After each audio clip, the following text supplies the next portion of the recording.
Would you like to share your name and what brings you out here today? Sure. My name is Kristen Polson, and I come out here because I support this movement, and I have my own personal story to share with it. Sorry. I was raped when I was in college by a former MTC teacher and a return missionary. And I went to my bishop to ask for help because I didn't know what to do, and I think I was only about 20 years old at the time.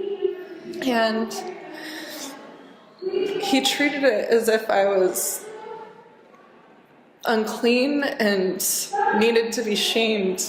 He said that I wasn't allowed to talk in church, to take the sacrament, to pray, to do anything that had me speak up or anything. And I was to read the miracle of forgiveness and repent for my sins, even though I felt, after thinking about it, I felt as if I was probably a victim. And that was the first point that it started to really hit to me that something about this wasn't right, and that leaders are supposed to protect victims of rape. And I don't identify myself as a victim anymore. I want people to feel comfortable coming forward with their story and knowing that there's help and there are other people like them, and these things have happened to so many people, and they shouldn't. They really just shouldn't. It's one person to have this happen to is too many, and that's why I'm here. I think it's important that people understand what the dangers are when we allow these interviews to happen, and when we allow the sexual questioning to go on behind closed doors.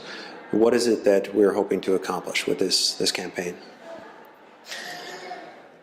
I hope that people feel empowered to step forward and share what they've gone through, and that this doesn't happen to anyone else, because it shouldn't happen to anyone. And if we're providing a setting where it can happen and we have the ability to stop it, then we should. It's our responsibility to do so. We should do that.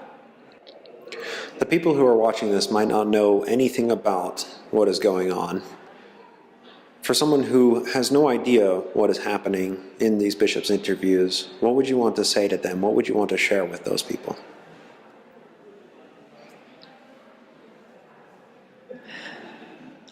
I would say that just because it doesn't happen to you doesn't mean that it's not happening to someone you know, or someone you care about, someone you see every day.